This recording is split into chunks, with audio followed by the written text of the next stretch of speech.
Hey everyone, this is Mandy Jacobellis with LAshX LA. Today we wanted to do a quick video to show you just how much adhesive you really do need. With satin acrylate adhesives, it's really important to use a little amount. A thinner adhesive creates a more flexible bond, which is healthier and longer lasting on the hair. We all know that when you have a thinner, more flexible bond, your extension is going to move with the natural hair. So you're going to create actual less tension or torque on the hair follicle to have a healthier, safer bond and a longer retention life. For example, if I sleep on my face, my lashes are just going to move with the natural hair. It's not going to be stiff and putting pressure at the hair base. So today we're going to see how much adhesive is enough adhesive.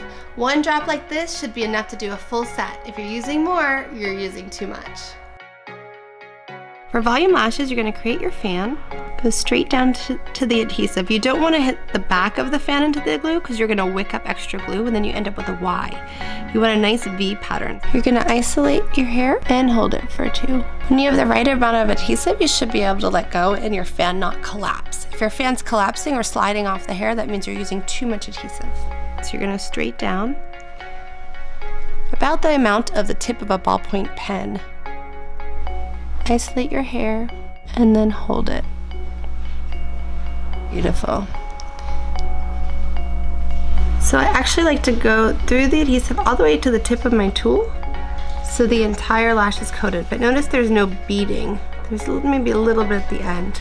We don't want too much here, but we do want a bond from root to tip for a longer hold. So the number one comment we get from people is that our adhesive doesn't dry quickly, and it's because they're used to a real thick adhesive. The problem is, by nature, this type of adhesive is meant to be really thin. So as you can see, our adhesive is like water. It's very thin, and so we actually want to use a very little amount, and then when we do, we get an instant bond.